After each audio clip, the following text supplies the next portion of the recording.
Good morning, everybody. Lovely to be in your company this morning. I would like to say a big thank you to every one of our speakers on the call this morning. Thank you for making the time to join us and to impart your knowledge onto all of the participants on the call this morning. Thank you to our member companies for joining and understanding the importance of food safety and how one as a food, a food company or a manufacturer can actively be involved to gain access to market if done correctly from a food safety point of view. And thank you to everyone else on social media and other portals that have made the time to join us this morning. My name is Alicia Logan. I head up the membership department at Proudly SA. And, it is one of my greatest privileges to be on the webinar with you time and time again to talk about the different sectors that we manage and the different sectors that we work with as a company, as an advocacy campaign to bring market access to you, our member companies. I think what is very important is that within this specific sector that is food, access to market and safety, a lot has happened in the country. And I think, wherever you are in the country, you understand what a spaza shop is and you understand the damages that have been done due to a lack of food safety in the spaza shop environment. So that is also something that we are looking at, and we're looking at changing and making sure that whoever goes into these, shops are absolutely companies that are abiding by proper test reports, ISO certification, and other food safety, responses. So this morning, I think I want to just leave you before we get into our speakers.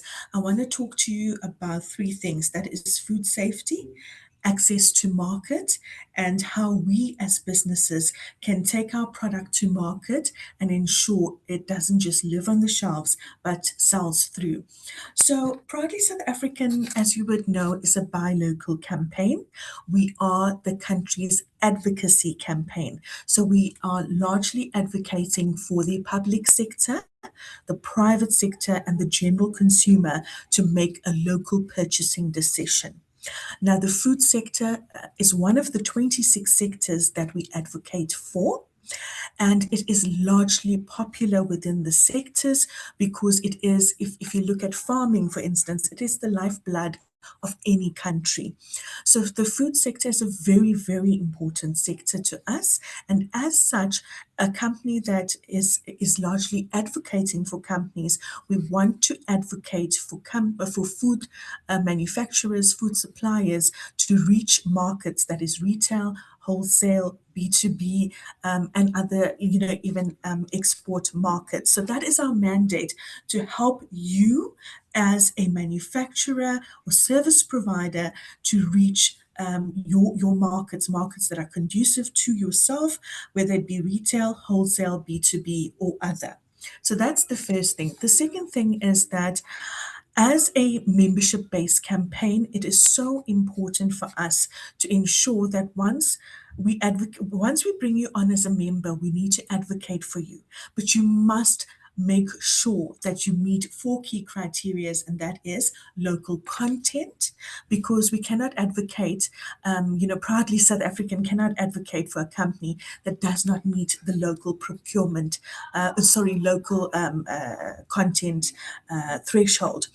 The threshold to become a member ideally would be 100%, but because we are cognizant that across 26 different sectors, you don't always have raw material here, then we say 50% or more of your product must be locally manufactured. That is, the final cost of production must be done here in South Africa.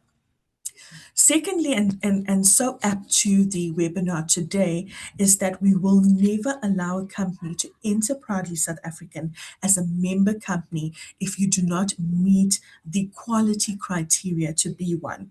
So if you're a manufacturer of food, skincare, furniture, those types of things, we must make sure that you meet the quality criteria. One of the benefits of being a member is that we allow you to use the logo on all of your product and services. This means that we need to make sure that your product meets the quality standards in order for us to impart this registered trademark to you. So that is very important.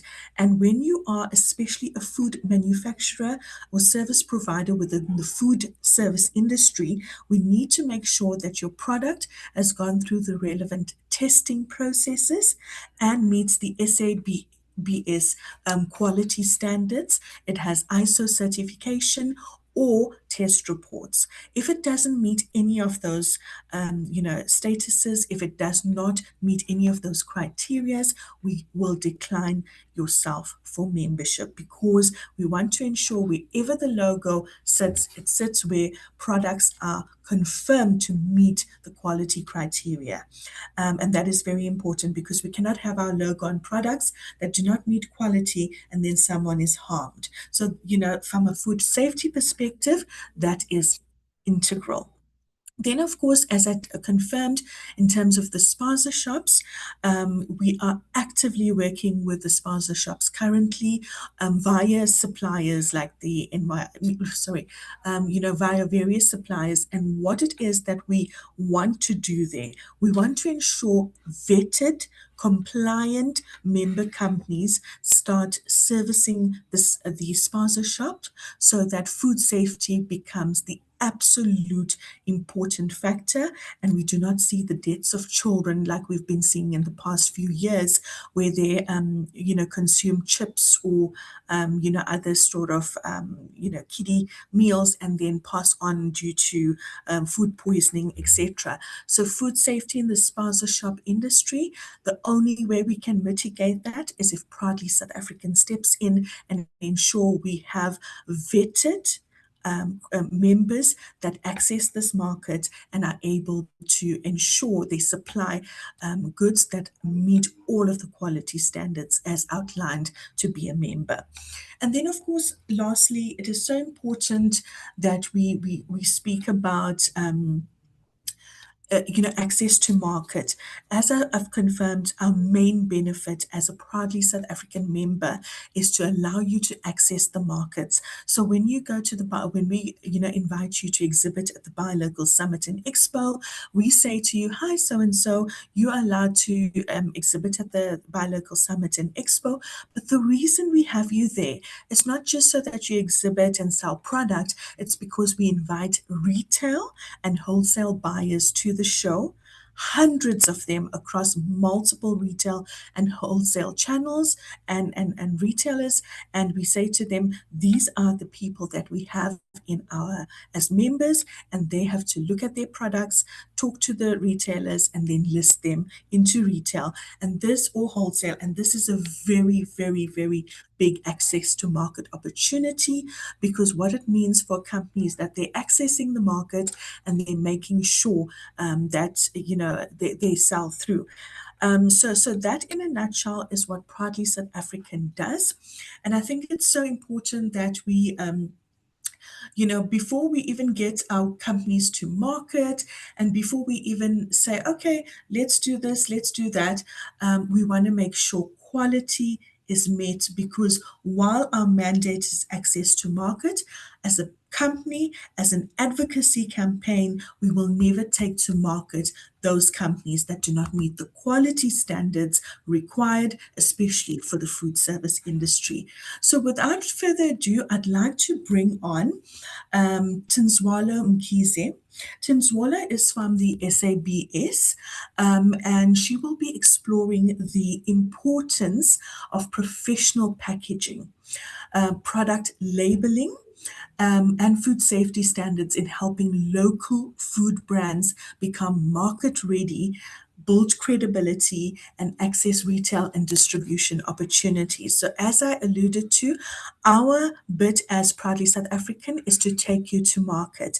Now, Tinswala is going to come in and talk to us about how to become market ready. Tinswala, I'd like to open up the floor for yourself. Okay, good morning, everyone. Am I audible? Yes, you are. Yes. So, as Alicia has already introduced me, I'm Dinzwalo Mkhize. I'm working for SAPS as a facilitator. So, let me share my slides.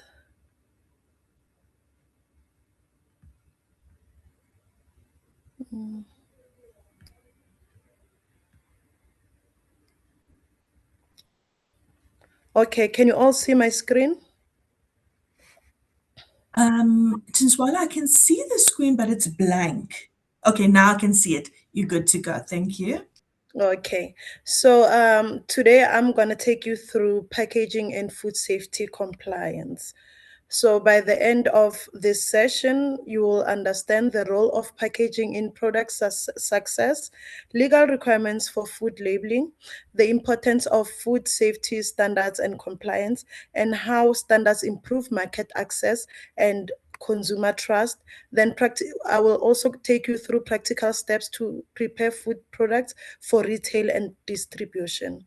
So, in today's highly competitive food industry, consumers, retailers, and regulators expect food products to be safe, accurately labeled, and professionally packaged. Packaging and food safety compliance are no longer viewed as optional business consideration, but as an essential requirement for market participation, consumer protection, and sustainable business growth. So let's go through the food industry landscape. We have opportunities like growing demand for locally produced foods, as Alicia has already explained, expansion of retail chains and online marketplace, increased consumer awareness regarding food safety and quality, as Alicia has already said, that we have a crisis with relation to spaza shops. So we need to increase, there's an opportunity for us to increase consumer awareness regarding quality and food safety. Then export opportunities into regional and international market. So the challenges that we have is that the competition is very intense. We need to comply with regulatory requirements. We need to meet customer expectations regarding quality and transparency, and also legal requirements, so retailer requirements for supplier approval. So the importance of professional packaging. Packaging is more than just a container. So, what do we mean by that? Professional packaging protects food from contamination and damage. So, a product being in a professional packaging will reach the consumer at a very good state, preserves con- product quality and shelf life. It communicates product information to the consumer or the customer. It attracts consumer and influence purchasing decision.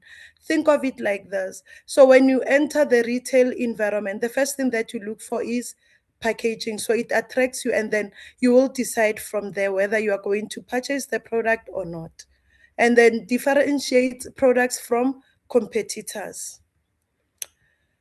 So the benefits of local brands are as follows: improved product presentation, enhanced brand recognition, increased customer confidence, and then reduced product losses and complaints.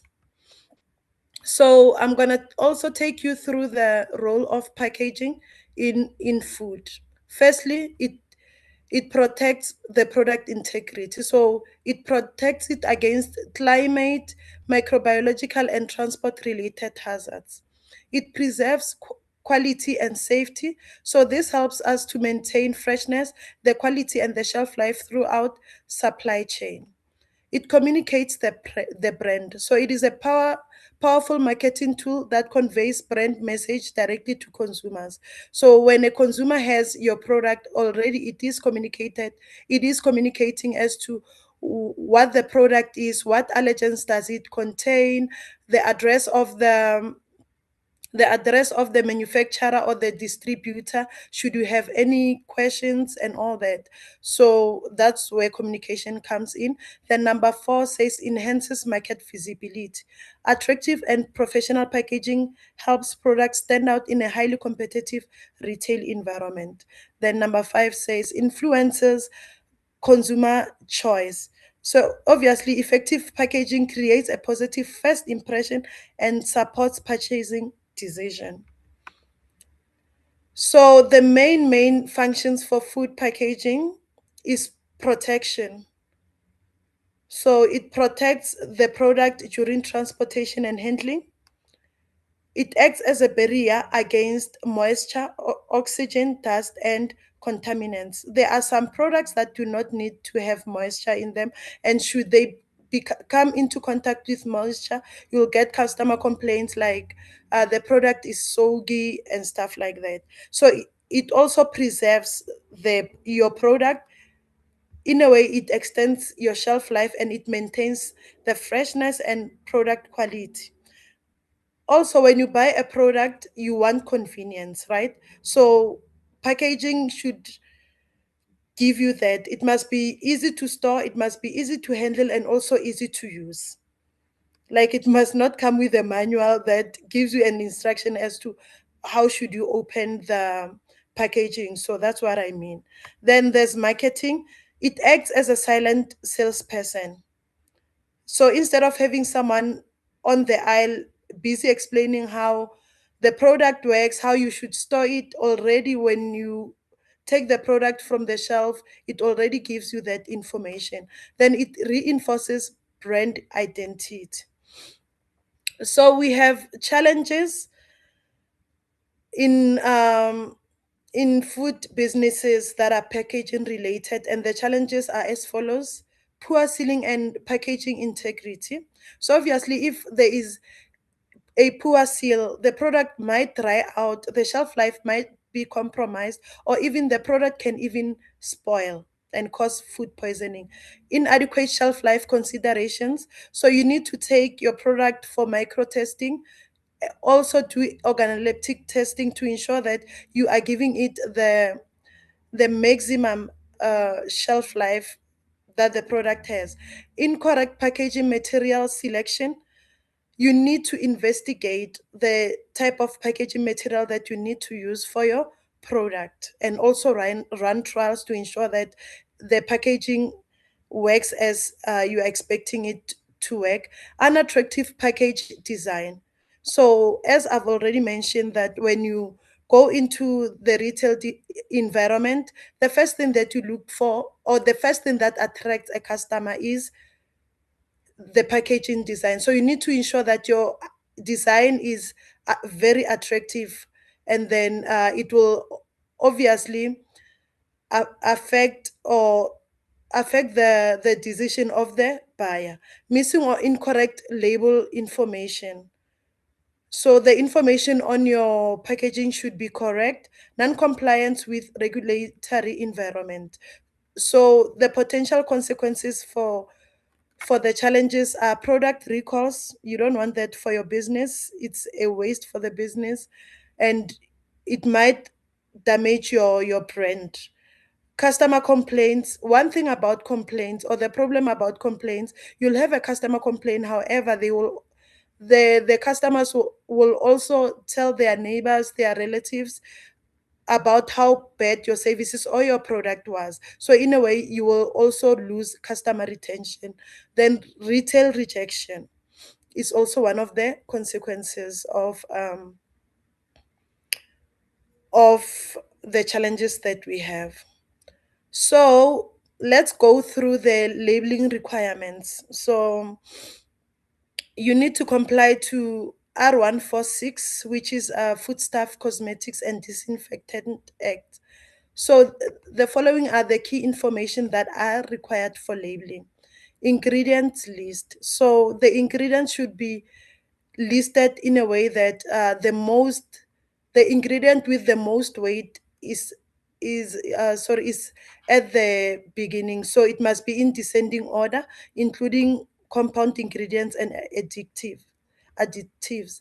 Allergen disclosure, so you need to disclose allergens. So it's a mandatory requirement, so that when an employee so that when a consumer buys the product, then they already know that, okay, it has milk and I'm allergic to milk, then they make an informed decision based on that. And you must also account for cross contamination. That's why on packaging you'll normally find a statement that says, uh, the product is produced in a factory that produces tree nuts. Then when you buy, you already know that, yes, there are control measures in place, but there might have been a cross contamination. But this doesn't we the regulation doesn't take it as a room for companies to neglect the requirements. Nutritional information. So this gives you all the nutritions that you find in your food.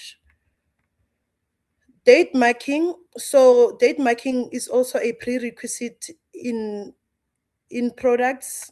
Others use best before, use by, and sell by dates, and they must be clear and legible. Country of origin. This identifies where the product was produced or packaged. Batch identification is also important because you will need it should you need to conduct product recalls or do traceability exercises. So it's basically for traceability.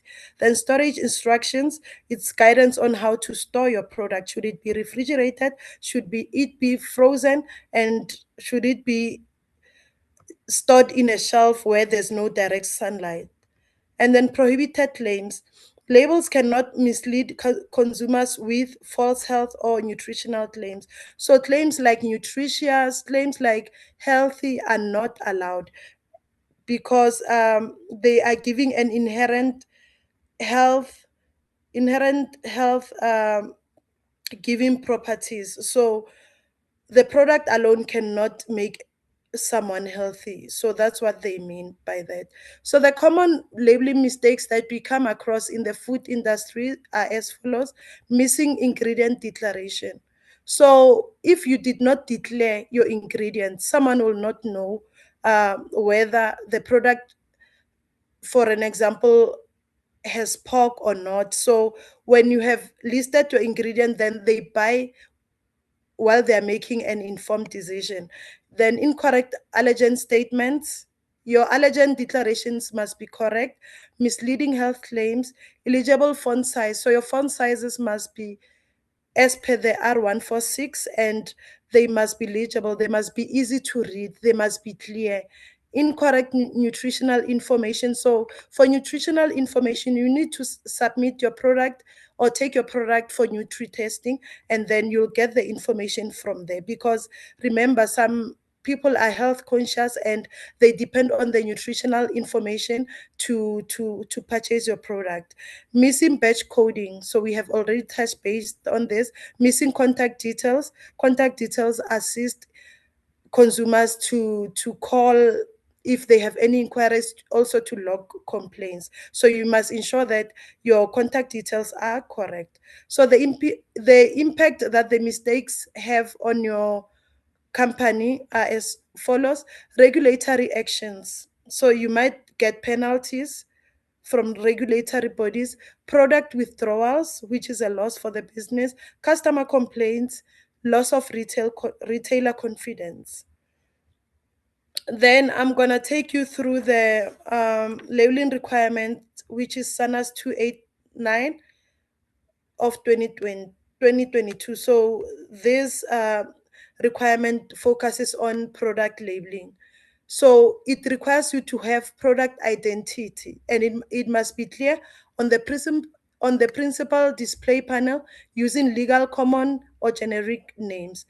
Responsible party details. So it's the same as the R146.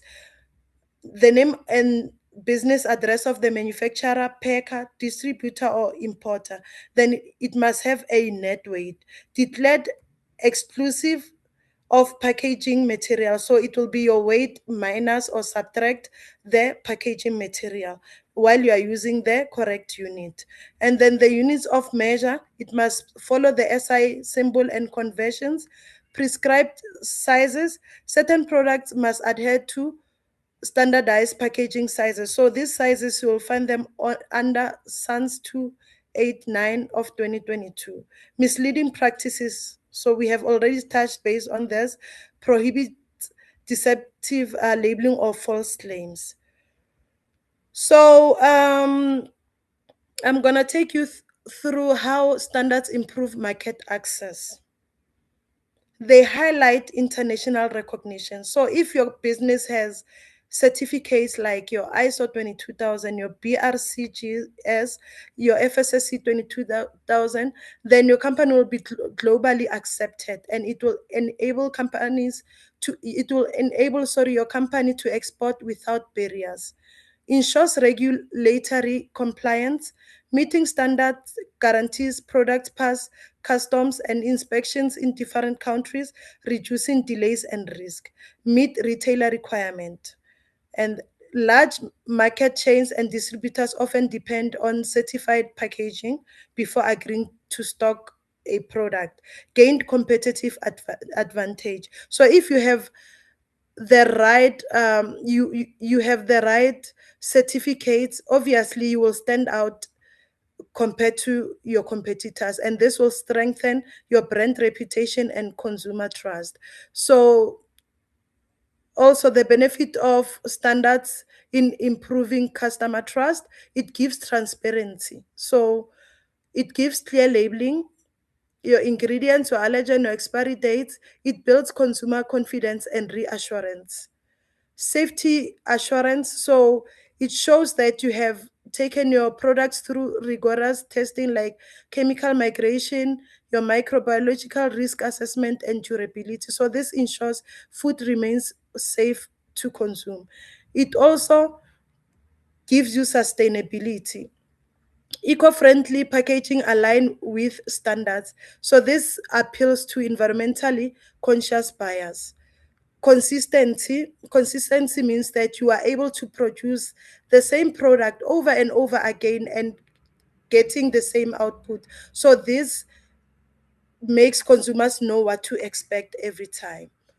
So we need to start with the basics. You need to understand your legal requirements relating to your food and your food packaging. You need to review your packaging suitability. Is your packaging suitable to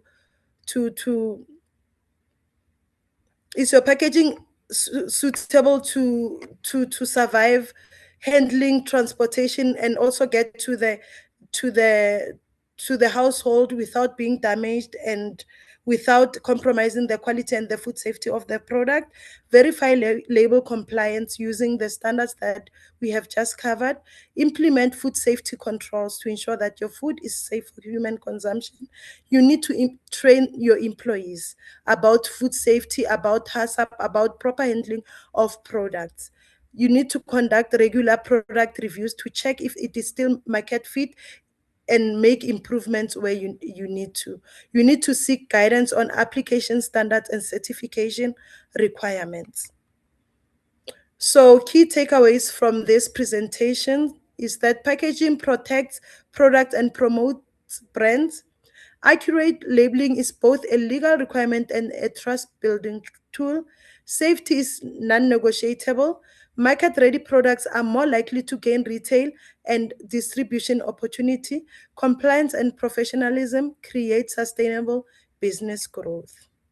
So, as we conclude, it is important to remember that professional packaging, accurate labeling, and effective food safety practices are fundamental building blocks of a successful food business. They do more than satisfy regulatory requirements. They further protect consumers, strengthen brand reputation, build trust, and create opportunities for growth.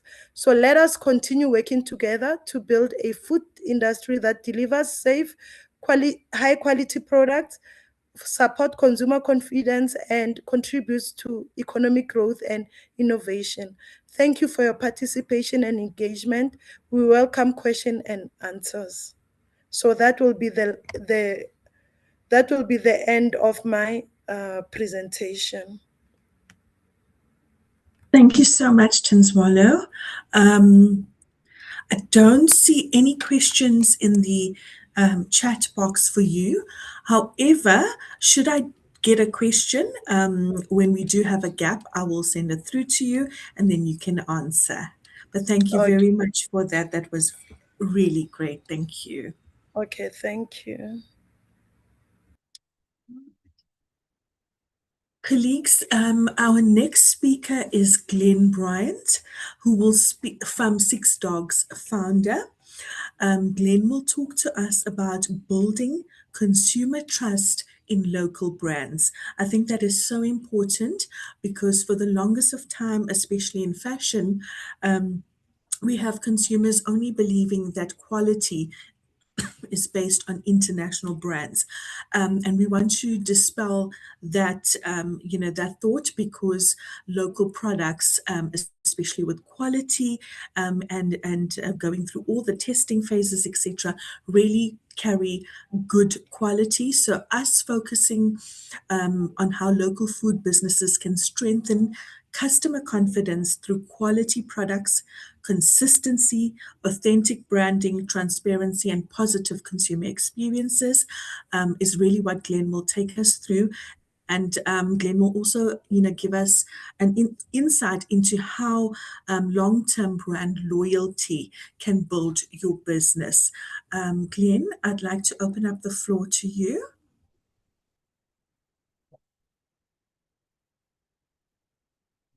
Hi, everybody. Hello, Alicia, and thank you very much for the background. Just a quick check to see that everybody can hear me and can see the slide. Yes, both Fantastic. audible and slides are on. Thank you. Thank you so much, Alicia. I am indeed one of the founders of Six Dogs, which is a alcohol company, and we make a range of gins. As you can see there, I'm very happy to display the proudly South African sticker on this presentation and indeed on our products. And I will come back to that and the importance of local at the end of this presentation. I've actually called this presentation From a Dog Shed and Into the World, because that is our story. In a way, that is about how do you build consumer trust in a brand. So before I get on to the actual ins and outs of it, I'm going to ask Monique to please put on the next slide, because I want to take you through a little journey to the Karoo, where it began for Six Dogs, our brand.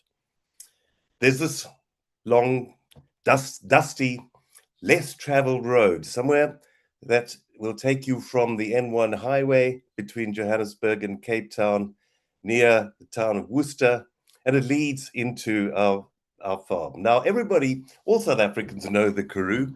For many of us, it's a place that when you're traveling between Cape Town and Joburg, you might try to go as quickly as you possibly can just to get to the delights on either side, and it looks dusty and dry and arid.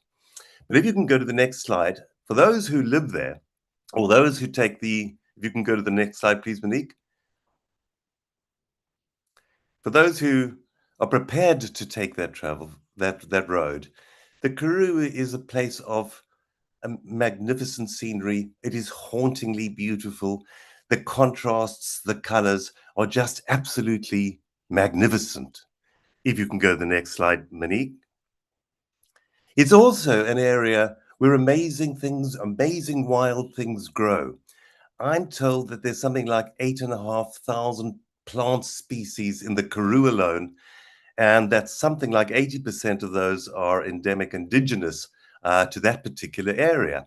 Interestingly, it was because of the wealth of plants that was one of the inspirations behind our actually making a gin in the first place, because we can use, and we do, lots of these ingredients in the gin, and that's what makes it stand out, I think.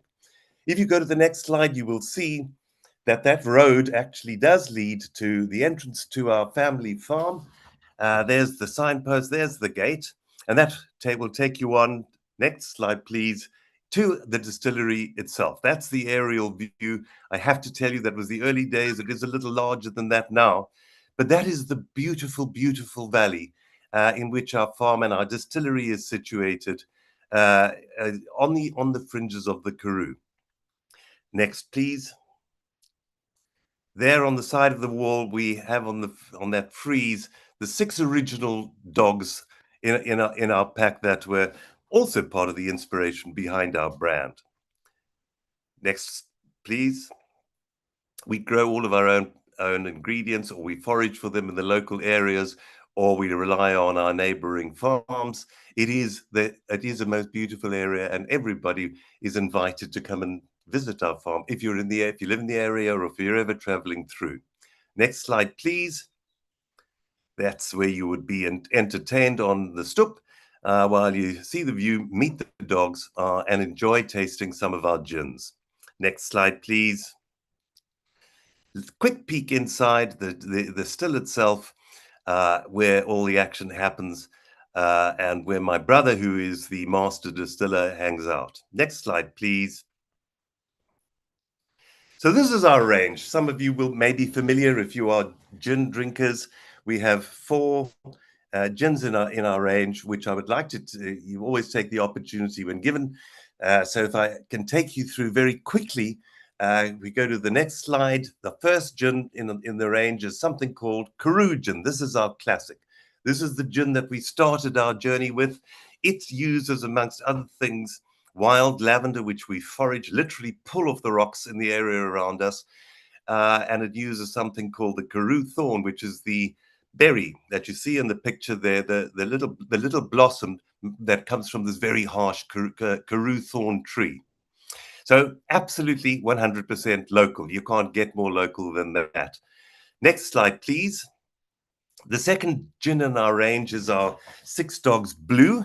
It's definitely the most popular in all the markets where we operate. It's a floral gin. It changes color when you add a mixer to it, and something that Six Dogs is very well known for. The next slide will show you the third in our range. Now, this is perhaps our most controversial, and certainly the most innovative. The Karoo was the first to ever use Karoo botanicals. That's botanicals as a snazzy name for ingredients. The blue gin was the very first blue gin to be produced not in the world, but certainly in Africa. Now, this gin, this doesn't necessarily mean it's good, although I think it is. This is a pinotage gin. There is no other gin like this in the whole world, and it's partly because of the methods we use to make it, and it's partly because it's based on a grape. As you all know, grapes are used to make wine, not gin, but this isn't wine, this is a gin. So this one deliberately crosses the border between a traditional gin and something else that tastes like a smoky whiskey or a grappa or a fine cognac. Next slide. The final gin in our series, Honey Lime, again hugely innovative. We've always tried to make things that will stand out. Honey Lime gin, as the name suggests, the contrast of the sweet and the sour, and the first ever to actually incorporate honey into the gin. If you can go to the next slide, this is the one I want to concentrate on for a sec, because it is all about the dogs, and the question I get asked most frequently is, why did you call it Six Dogs? The fellow that you see on the left is the original dog. His name was Inja. He is the dog whose face lent itself to our logo. And on the right, you will see the current pack of Six Dogs. Now, just for what it's worth, the photographer, I'm told, when taking that photograph, immediately after taking the photograph, dropped her camera and fled as all 6 dogs came rushing towards her. It's extremely difficult to get a picture of all the dogs into one frame, but there you are. Now, the significance of the dogs is not just that we absolutely have them on the farm. It's that when we started making gin, we didn't have a distillery. In fact, we didn't even have a still. So on the still front, what we found was an old copper geyser, and we got a friend of ours to weld this into a makeshift still. It's not pretty. It's still lurking around there somewhere. That's how we began. But then we didn't have a place where we could make the gin, so we had to make it in the shed where the dogs sleep. As you can see, some of these dogs are very large Great Danes, and so they have a pretty large kennel. And that's where it began. We started making our gin in a dog shed. That is the origins of the story. One of the kids at the time said, "Hey, you're making the gin in the place where they live. You must name it after them." And it became Six Dogs. It wasn't supposed to be the title that we would go to the market with, but you know what? It just stuck. And to this day, we are Six Dogs. So from a dog shed, that's where it all began, and into the world. But first of all, into South Africa, as per the next slide. Not a great map of South Africa, but we are pretty widely spread across all the major towns and some of the rural areas. We are in very many of the very large supermarket chains, but we're also in lots of the smaller specialist stores, where you'll find us in lots of bars. You'll find us in lots of restaurants and hotels and so on. So over the 10 years since we've been in existence, I think we have really kind of extended our footprint quite widely throughout South Africa and indeed throughout Southern Africa. Indeed, if you go to the next slide, beyond that, we also now are in well over 20, 25 countries around the globe. And I, in fact, am speaking to you from the Netherlands. If you can go to the next slide. That is a picture of The Hague.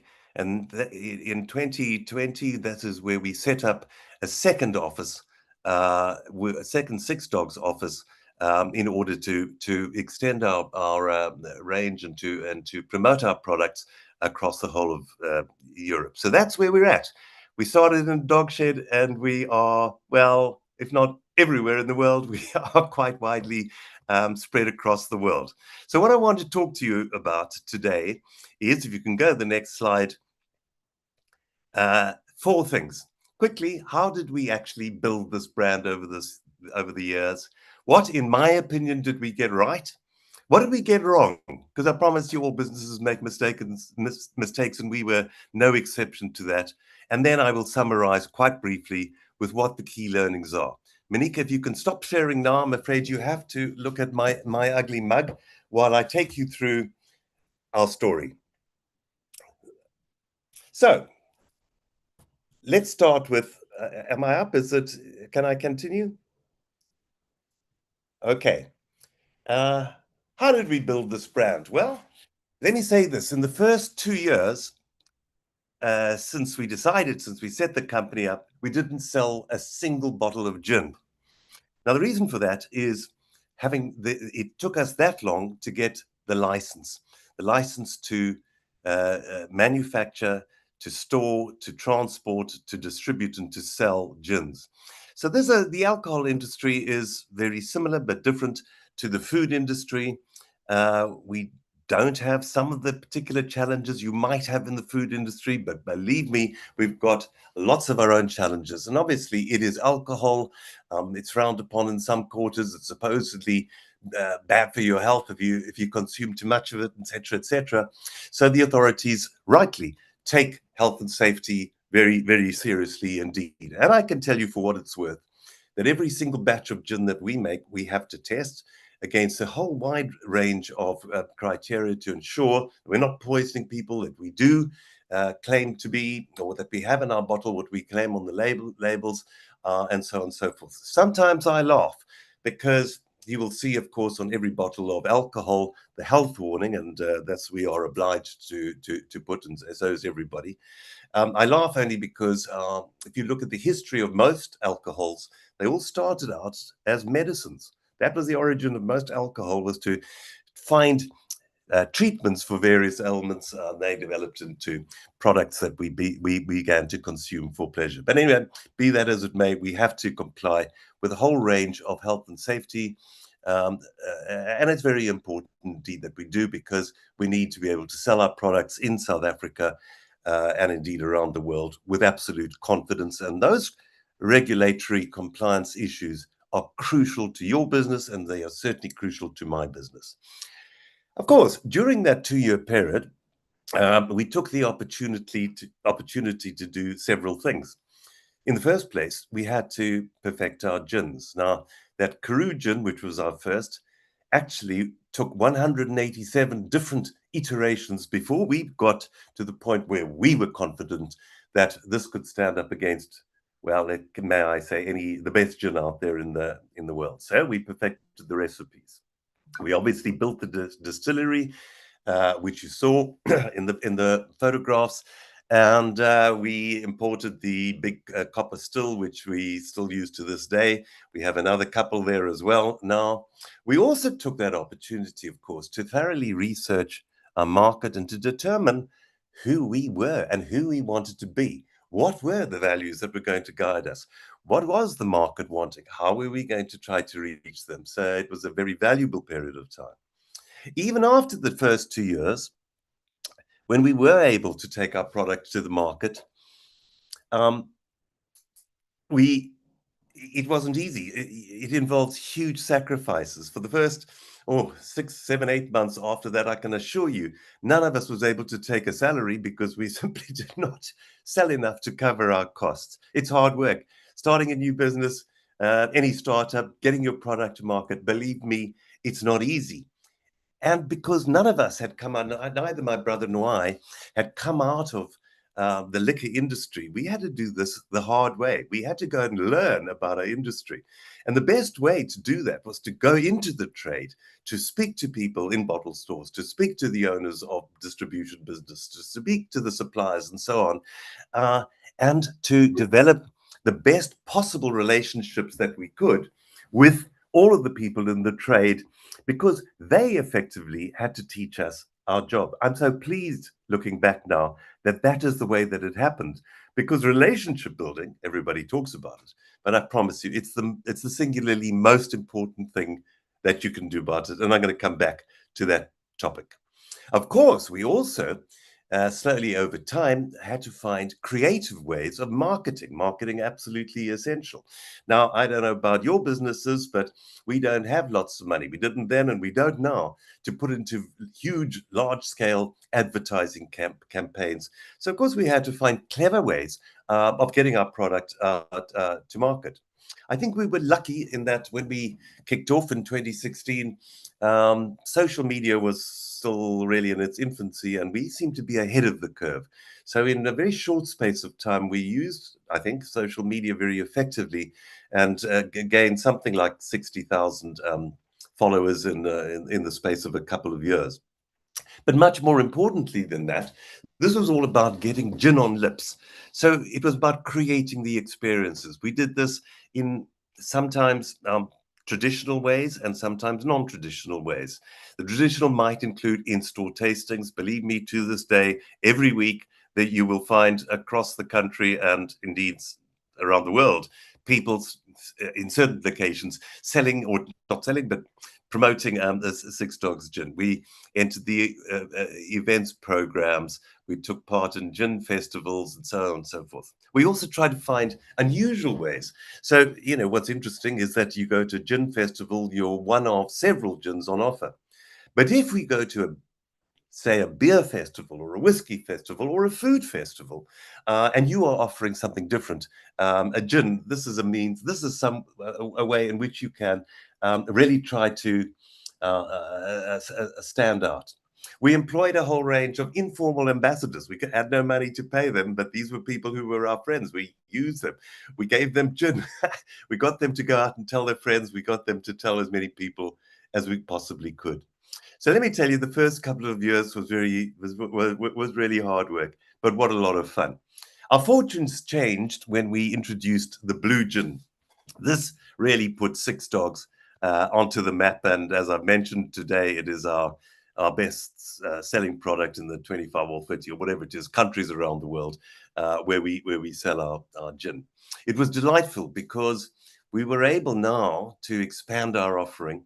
And for the first time, people were coming to us. It wasn't about us trying to market all the time. It was about people hearing about our product and wanting it. This is obviously the bottle stores and so on, distributors, even some international countries wanting to import our gin.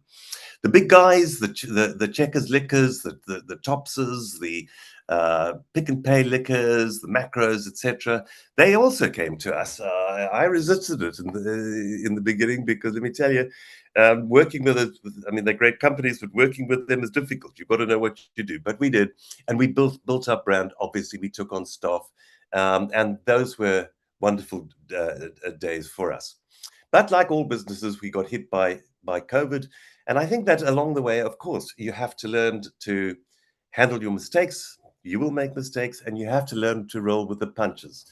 I know from our side, the mistakes we had to learn were stock management in the first instance. Oh, I tell you, I have no hesitation in saying that very often the difference between a profit and a loss is the way you manage your stock. And we had to learn that lesson the hard way. The other thing we had to learn was chasing the debts, the guys who don't pay. It's the worst part of my job then, and the worst part of my job today is going after the guys who don't pay. You have to do that. It is utterly crucial. But then indeed, we've had a whole lot of issues. Every day is a challenge in many respects, but the big ones, COVID, I'll come back to that in a sec. We had a major product recall in Europe, and as Tinswala was saying earlier on, these are hugely expensive exercises. This was because there was a labeling problem, not in South Africa, but in Europe, right? According to the EU legislation. Now, do bear in mind, when you are exporting products, every country will have its own set of regulations, and you have to be mindful of all of these. And we missed a trick somewhere along the way. And this necessitated a major product recall in Europe that was hugely expensive, a relabeling exercise and so on, and it nearly put us out of business. So, I just can underline the significance of complying in each of the markets in which you are operating. The gin bubble burst, this huge fascination with craft gins from about 2014 through to about 2018. We knew it would burst, and sure enough, it did. So the market for gin has definitely dropped. We knew that was going to happen, and it has. The economy as a whole, of course, I don't have to tell anybody listening here today the challenges that we face. Things like the tariffs imposed by the US president, let's just say, they really hit us hard.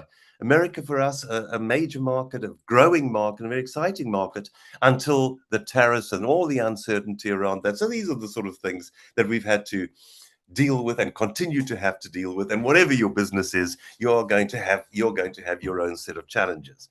Anyway, here we are, 6 dogs today.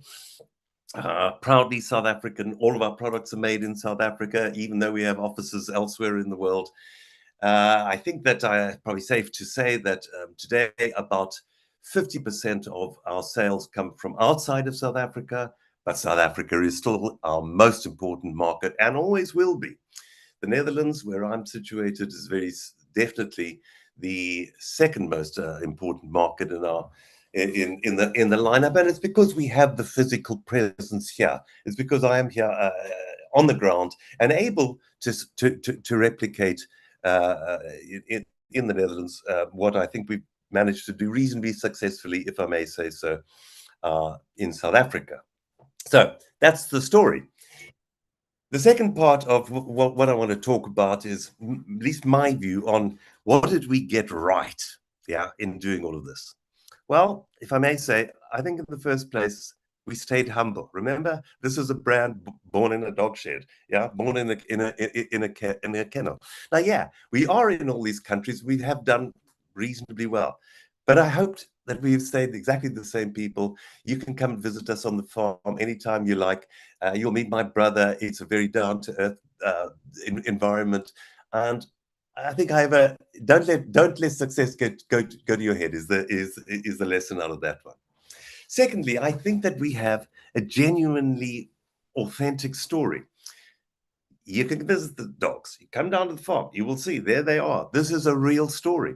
Now, I know an awful lot of companies, I'm not knocking them, but an awful lot of companies who go to a marketing agency and say, design a story for us. Well, we didn't have to do that. We just have it all at our fingertips. Aren't we lucky? Number three, it's perhaps not for me to say, but the quality issue is absolutely crucial. We set out always to create products that would compete with the very best that there is around the world. I think we got it right. Obviously, it's up to you and it's up to our consumers to tell me if that is the case. I think we're lucky enough to have a range that you will find within the four gins something that will appeal to everybody. They're all very different. They all serve different purposes, and I think they're all delicious. Again, that's up to you. There was an innovation factor, so these are not just ordinary gins. They all are different in their own rights. Number four, I think that our packaging is stand out. We spent a lot of money, and we can't take personal credit. We had very good designers. It's clearly important if you're wanting to sell your product that it's got to look different. It's got to stand out. Even our bottle, if you look at the shape of our bottle, would you believe that's actually based on a hip flask? So it's a hip flask on steroids, if you like. It was designed by ourselves. I love the labeling, and it helps enormously to sell the bottles. Then the next thing I think we got right is pricing. Now, pricing is such a crucial issue. You just won't believe. It is so important to know, well, firstly, what the market will sustain, what people are prepared to pay. But hanging on to your margin is going to be the difference between life and death, no matter what your business. I think we got the pricing right. In the liquor industry, I can tell you that the government is the major beneficiary because they take some taxes, they take that excise. So, for every standard bottle of spirits that you buy, and you might think, gosh, that's expensive. I've just spent 600 Rand on a bottle of gin. Well, the government takes at least the first 100 Rand of that in sin taxes. But then you have whole lots of people in the chain. Obviously, the retailer will take his portion. The distributor will take their portion. If you are dealing in the big key accounts, the Woolworths, the Checkers, etc. of this world, they make it tough because they will take a very large slice. If you want to be on their shelf, you need to be prepared for all of this. In addition to that, you will be asked to contribute towards their marketing costs. May have to do merchandising. You may have to do in-store promotions and so on. And all of this stuff costs, and all of it will eat into that little margin that you have for yourself. So getting the pricing right, utterly crucial. The next thing I wanted to say is we have great staff, but the way I wanted to put it really is that I think we gave our staff the rope to do their own thing. So it's a philosophy of management that I personally believe in, and we do have great staff, but they go out and they sell the business, they sell our products as if it were their own. And this is crucial. Yes, they will make mistakes in doing this, and that's fine. That's absolutely fine by me. I think we are extremely lucky getting the people around you, whether it's staff, whether it's your distributors, whether it's your collaborators, spend a lot of time on getting the right people because they reflect you. They are your brand. They're the face of your brand, and they are so important. Then I'm going back to the issue of relationships. I promise you, relationships are crucial. To the extent that you build good relationships in the trade amongst your customer base, whoever that might be, these are the guys. The nicer you are to them, the nicer they're going to be to you. So let me tell you, we all want to be in Woolworths. Yeah, we all want to be in Macro. We all want to be in the big stores. But when push comes to shove, those guys will be ruthless in taking your product off the shelf if it's not selling. This happens. This is real sort of stuff. But the guy at the corner shop, at the mom and pop store down the road, if this is somebody who knows you, who likes you, who you have built a relationship with, that is where the loyalty factor comes in. And I can't stress enough the importance of local in building your brand. In our case, I think that we were clever to keep our business relatively lean and tight. It remains a family business. We resisted the various approaches we've had over the years, from people wanting to take a portion of our company or to buy us out, or whatever, which means that we are able to move quickly, to respond to circumstances, and to take quick decisions, which are really crucial, especially for what remains a small startup business. Then I'd have to say that I think what we got right is the office in the Netherlands and having the international presence. So I wish I could do it in more countries, but we are not relying on the middleman. We're not relying on the importer or on the distributor, but we are doing it ourselves. We are here on the ground in the face of our customers, and that has proved to be so successful for our business. The other part of having the international operation is, of course, that we have warehousing here in the Netherlands. Now, you want to sell to exports globally, you have to be able to ensure that the product is available when your customer needs it. And of course, if you're shipping from South Africa, this is a long, lengthy process. It can take any number of weeks or months even to get a shipment out from South Africa. It depends on what's going on in the ports, if there's strikes, it depends on the weather, it depends on politics, it depends on so many issues. So having the warehouse facility has helped us a great deal. Finally, I think that where we've been good, if I may say it, is we have tried wherever possible to stick to our guns. We have a good sense of who we are, and we've tried to promote the values that drive our business throughout. So, for example, we resisted the temptation to make a non-alcoholic gin. Now, the non-alcoholic category is growing rapidly, and you might think that's crazy. But one of our brand values was always about natural ingredients. We use only natural ingredients. Here's the kicker. You cannot make a non-alcoholic gin without using a chemical substance. So this would fly in the face of everything that we stood for, and we didn't do it. I'm not knocking anybody who does, and good for them. But these were our brand values. Remember, it's about building the brand. How do you do that? How can people believe in the product that you are promoting? Similarly, again, this is going to be slightly controversial. We took a very early decision not to enter the very many awards programs that there are out there. Now, don't get me wrong. There are times when having that little sticker on your product or getting the recognition can be very valuable in your marketing efforts. In the alcohol industry, I promise you, there are so many of these awards, and basically, they cost a lot to enter. And if you do pay your money and you enter, you will get some award. It's almost an award for participation. So we decided right up front that no, we won't go that route. We won't festoon our bottle with all the awards we've won. I will put the Proudly South Africa sticker on it, though. But that was part of the philosophy that drove our business. So I think we've got a lot to be proud of in terms of building this brand. But we also have made our mistakes, and I think there are several areas where we got it wrong. So I'm moving on to section 3 or 4 now, which is, where do I think we got it wrong?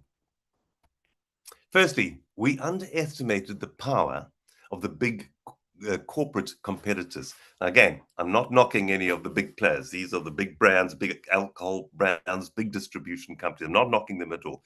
But, it's a matter of money. So these guys, what happens very often is they will buy their way in because they've got the wherewithal to do it. Good for them. They have businesses to run.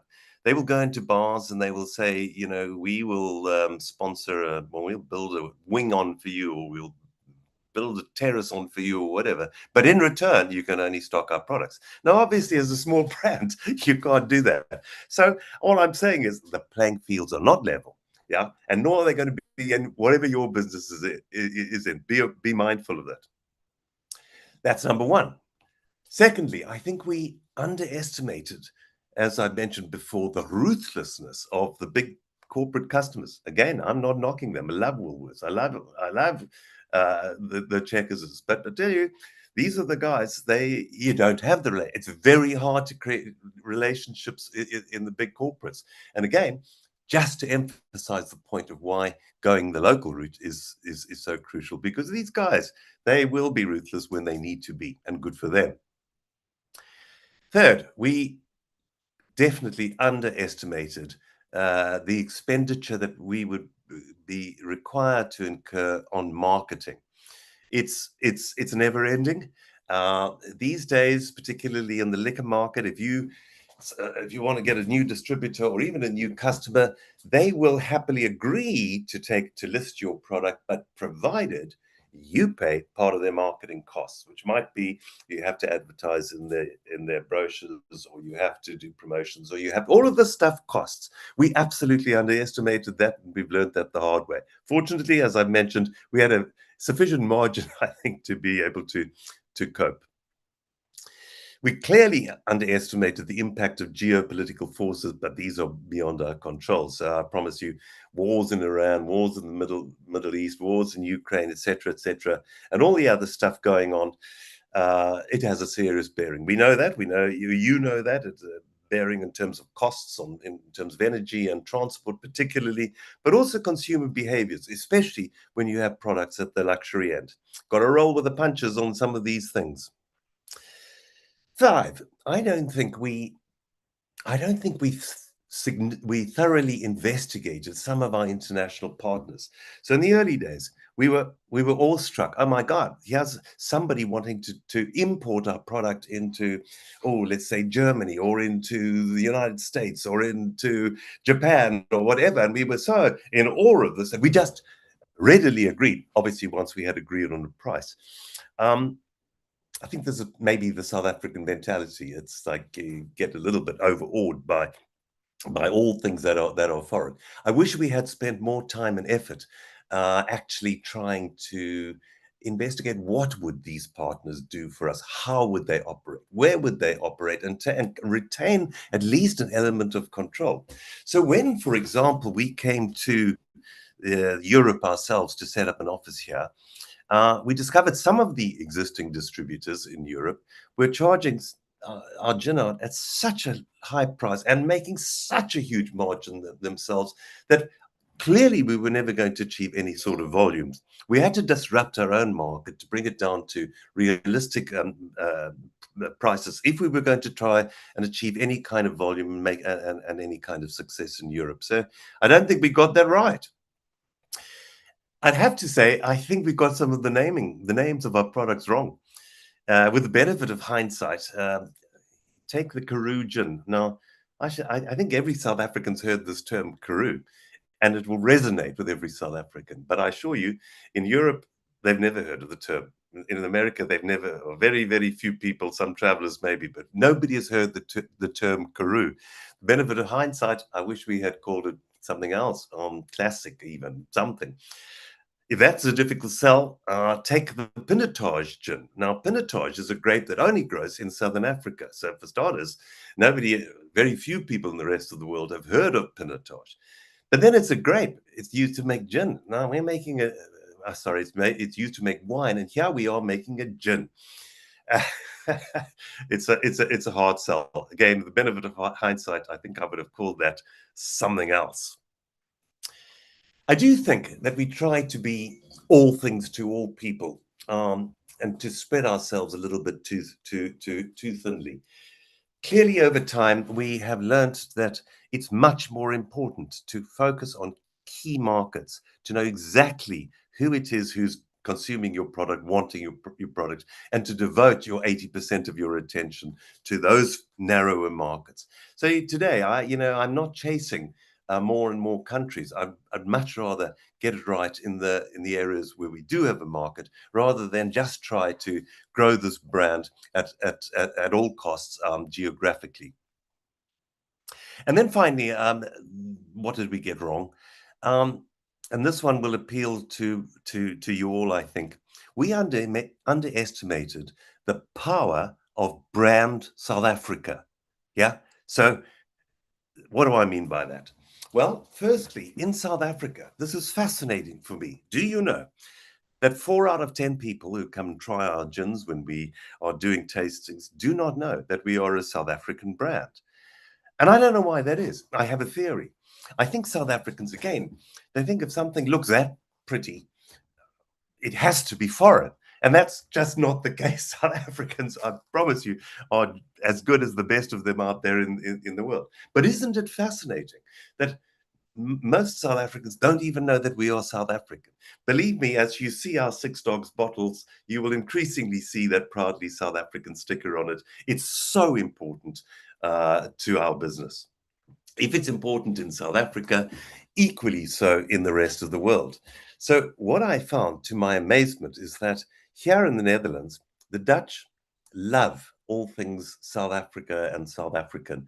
It's just absolutely fascinating. Obviously, there are historic ties, um, but it is amazing to me that if I'm doing a gin tasting and I ask people, obviously I have to speak Dutch. I'm not going to do that now, but if I'm people are wandering past my stand and I say, "Would you like to try some gin?"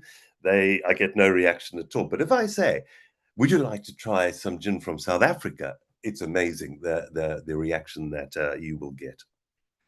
The other thing worth mentioning is that the diaspora, increasing number of South Africans for various reasons who live elsewhere in the world, and the Netherlands is no exception to this. A growing number of South Africans. This, for me, of course, is the low-hanging fruit because these are the people, whatever their reasons for leaving South Africa, some good, some negative, they always carry a bit of South Africa in their heart, and these are my ambassadors. So this is the low hanging fruit to me. I was amazed. You see why for me that brand South Africa is becoming increasingly important, both in South Africa and in the rest of the world. Okay, I've been rambling on for a long while, so let me wrap up now with what I believe to be the key learnings. I've got a few of these to share with you. Number one, know yourself. Know who you are. Know who your market is. Know what sets you apart from the competition. There is no substitute for the research. There's no substitute for good, sound strategy planning. Number two, research the importance of going out there and finding out what your customers are saying about you. Going out there and finding out what your competition is about. Now, this is ongoing. It's not big surveys, although you can use those too. It's simple feedback. It's creating the communications channels. It's asking people what they think. I promise you that's so important to growing a brand or growing trust and confidence in a brand. Of course, you've got to do something when you get the information, even when it's not to your liking. Number three, yes, we all need to adapt to changing circumstances, to changes in the way in consumer buying patterns and changes in what people like and whatever. Be mindful of trends out there, but never become a slave to those trends. You don't want to be all over the map all of the time. I thoroughly believe that you want to grow trust and confidence in your brand. Consistency is absolutely key. Number four, do it yourself. Now, here's the learning for me. Nobody in the world cares as much about your business as you do. Nobody in the world is able to sell your product as well as you can. So yeah, it's unrealistic. You can't be everywhere all of the time. But don't lose touch with the customer. Don't lose touch with the being on the ground because you are the person who's fundamentally got to drive your business. Of course, realistically, you are going to rely on people. And so my number 5 point here is be very careful in the partners that you take on. Partners might be staff by, partners might be collaboration partners, partners might be suppliers, distributors, you name it.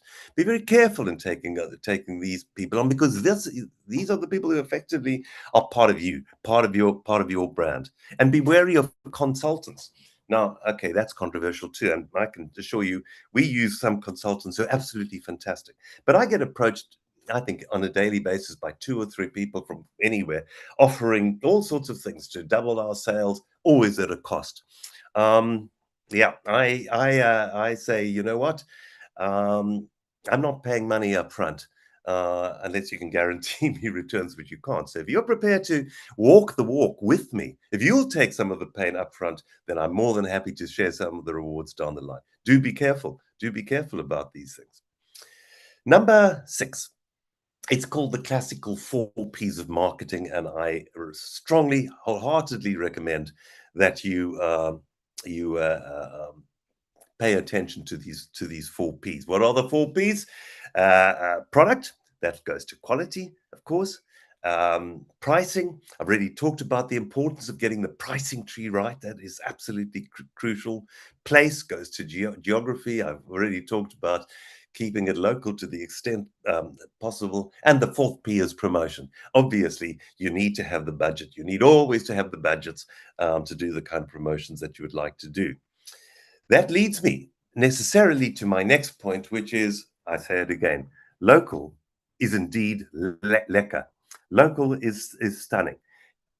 The guy down the road, the little shop on the corner, I promise you, is more important than the huge big chain out there.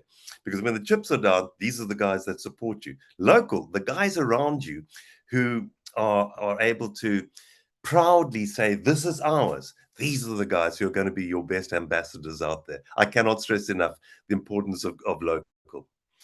Next point, be nice. Be nice.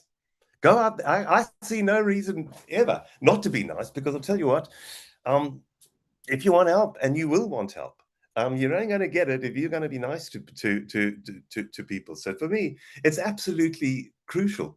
Don't be shy to ask for help. How else do you make progress? We did. We've always we continue to ask for help, but equally, when people come to us, we're very happy to share what we can with them. It just makes us all much better as people and as businesses. And to my final point, you have to be passionate about your own business. You absolutely have to have that passion. And I promise you this, if you don't have the passion about your business and your product, give up now. Don't take it any further. Because what people are buying is not your product. They're buying your energy. They're buying your passion. They're buying a little bit of your soul all of the time. What they are buying is your story, not the product. They're buying the experience, not the product. So you know what? I mentioned earlier that the question that I get asked most of the time is, why did you call your brand Six Dogs?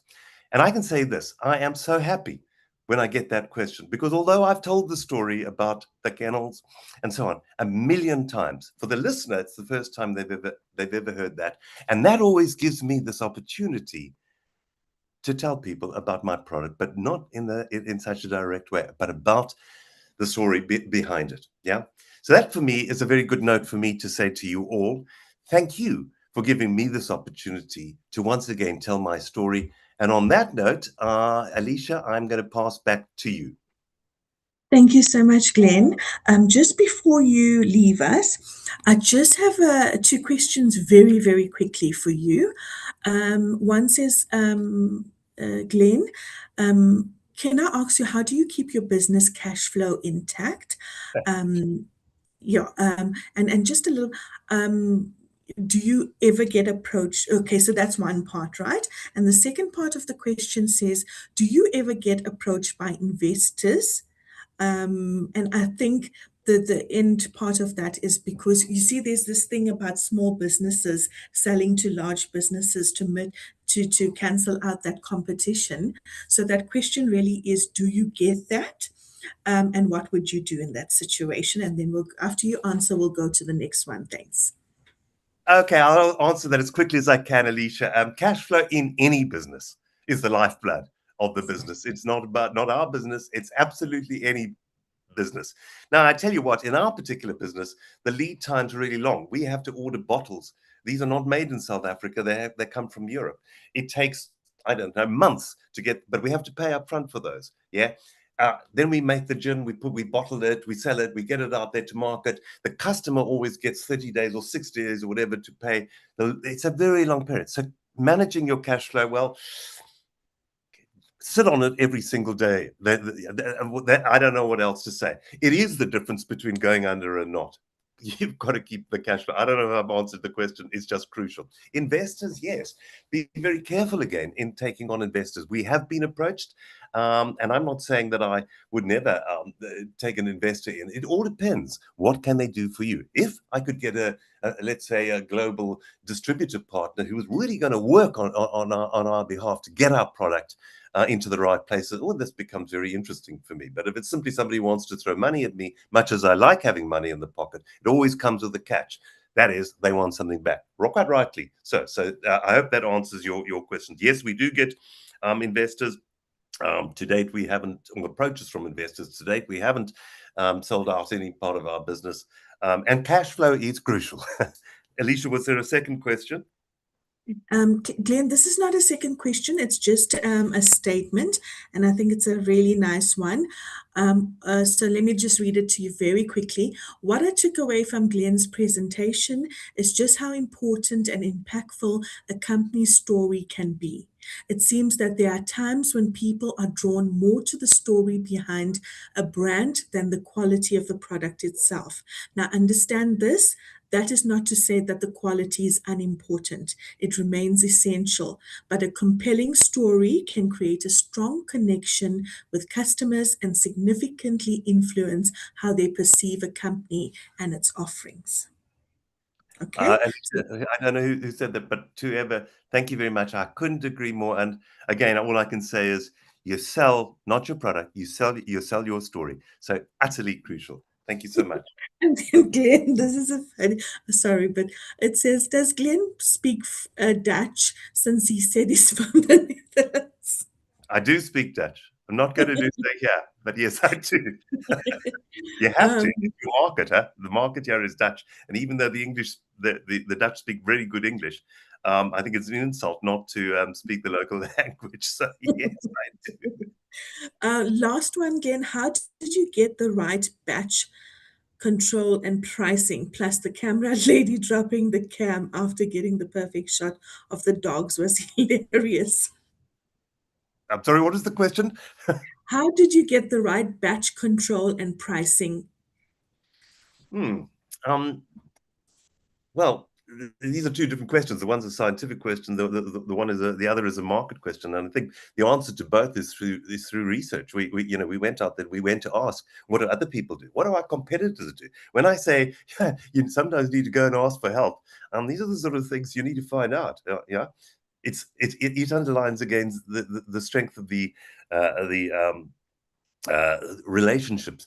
In terms of the batch and the actual quality of the thing, well, that's where the regulatory authorities, you have to meet minimum standards, and there are specific tests for this. You have to get your recipe right, and you have to ensure that you maintain your recipe. That's the harder part, believe me, because we use natural ingredients, but nature doesn't grow uniformly, so it's always a bit of a challenge. There are ways and means around it, and in terms of the market and the pricing, well, get some professional advice. Go speak to people. Test it out in the market. Don't get beguiled by the promise of huge returns by going into the big players. Work with the local players, first of all, to see how it actually works in practice. And then you can start to make your decisions about whether it's worth it to sell your products more broadly, more widely, or into the big chain stores. Thanks. Glenn, we over time, but I think there's a lot of questions and it's not stopping. I'm going to ask this briefly. Is there a possibility that we could organize a separate webinar for you and invite the participants? Because I don't think we're going to get through all of these questions about administration, about branding, about pricing in this one now, because we still have two more speakers. So if you're okay with that, I'd like to do that because, we also don't want our participants on the call to feel left out. So because there's a great interest, and it's everything from administration, branding, pricing. I'm looking at it; it's a lot. Alicia, let me say, as I mentioned, I'm willing to help anybody if I can. So any which way, if they want to contact me directly, if we can do a separate session, which is very kind of you to suggest there might be that sort of interest. I definitely need to shut up now and give everybody else. Thank you, Glenn. We'll be in contact soon. Thank you. Colleagues, we thank Glenn for his presentation. I think there's been a lot of interest, so we'll look into that. Our next speaker is Janice from Kasi Connect. Janice is the CEO and the founder. And I suppose Janice is looking at how local food brands can enter supermarkets, retailers, hospitality supply chains, and digital marketplaces to expand their customer reach and grow sales. Janet, welcome. I'll give you the floor. Thank you so much. Fantastic. Thanks, Alicia. And what an incredible presentation by Glenn. I loved it.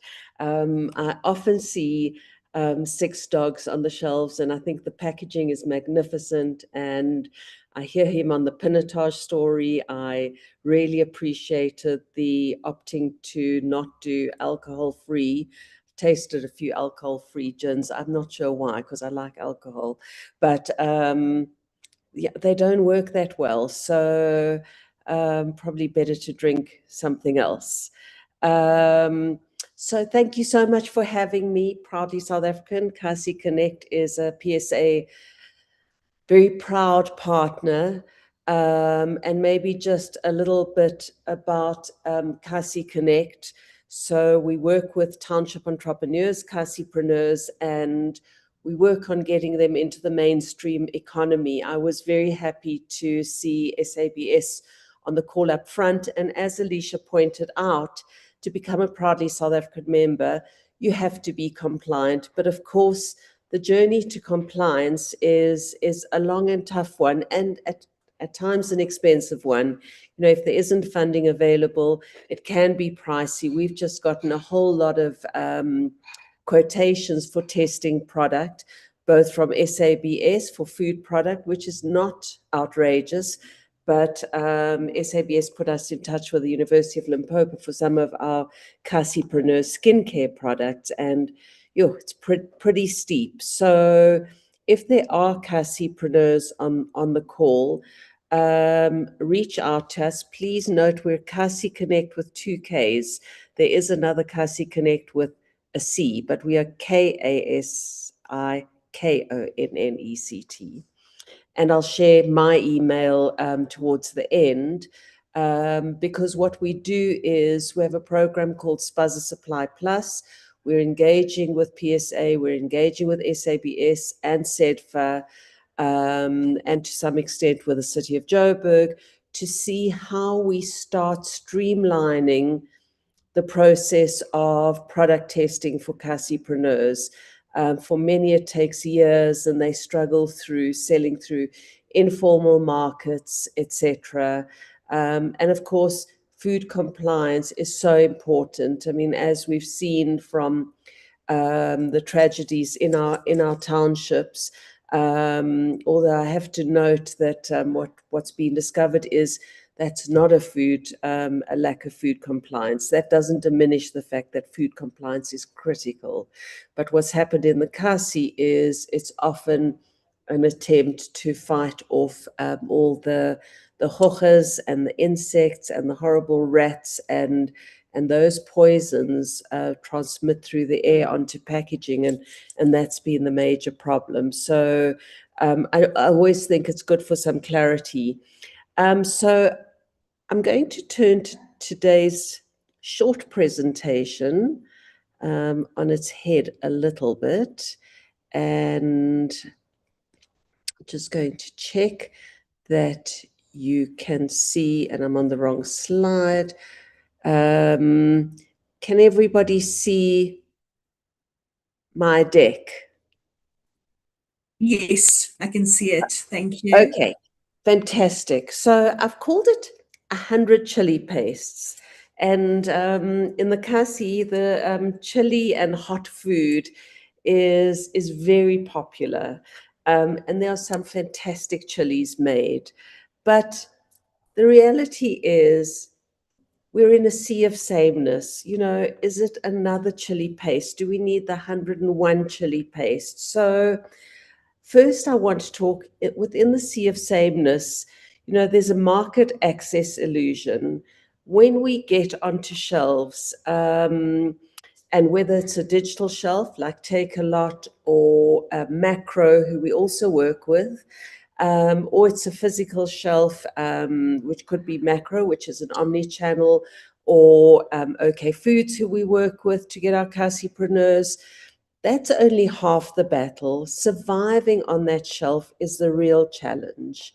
So when you fall into this Me Too trap, I'm going to make a chili. I've accessed a lovely chili farmer, or I'm growing my own chilies and I'm going to make a chili. Go and look in the market, because there is what we call the Me Too trap. I'm also going to, and as you walk along those supermarket shelves and you see chilies and chilies and chilies and peri-peris, the ones that are going to win the war are going to be the big commercial players in that instance, because especially on shelves, it is a price war, and all you have to compete on is price. So unless you've got the story, and I'm going to go back to Glenn's amazing story, unless you have this beautiful story about the 6 dogs and the Karoo farm, it's very difficult to compete. You have to compete in another space, because again, once you're competing on price, the big commercial brands will always win that war.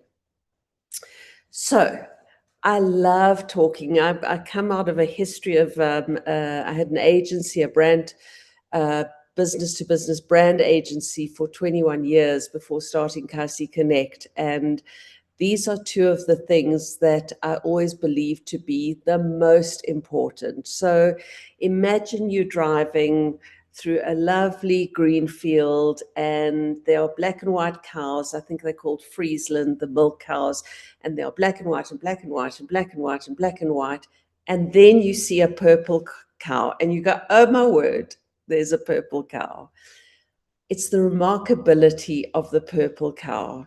You're walking down that supermarket shelf and you're seeing chili and chili and chili, and you see I'm making this up, gin-infused chili, and you go, oh my word, there's a purple cow. The Purple Cow, and it's a little book written a long time ago by a brilliant American marketer called Seth Godin. It says, is your product remarkable or is it invisible? So you've come from the sea of sameness, and now you're becoming this purple cow.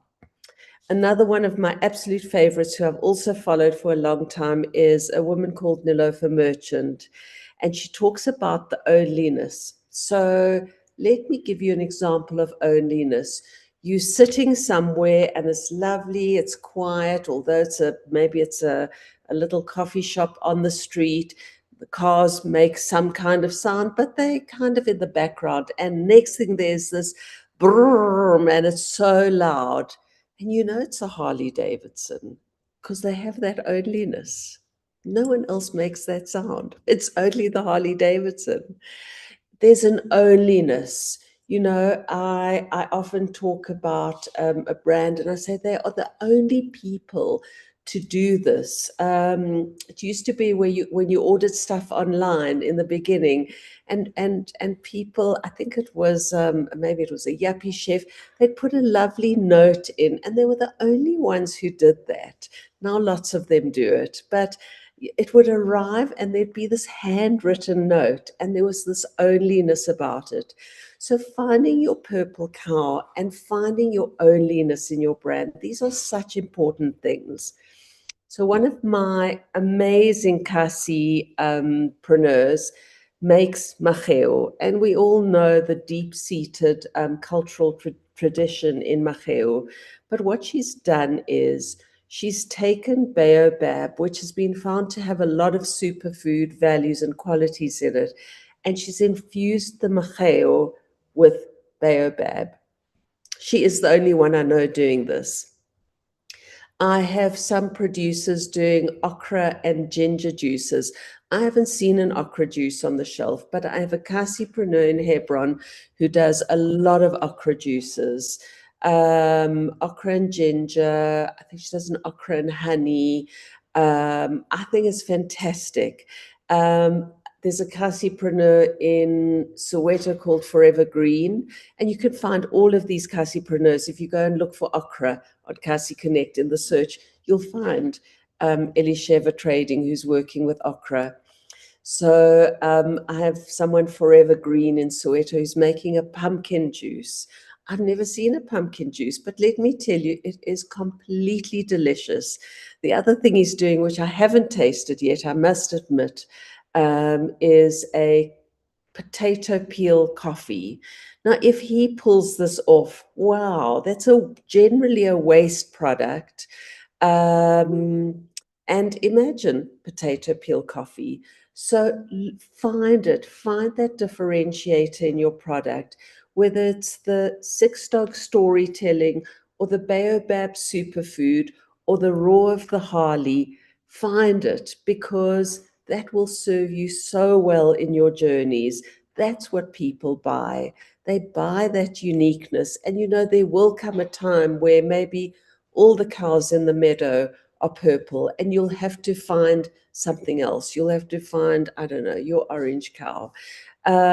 It'll come a time, because there was this infused and fynbos, and next thing everything was fynbos infused.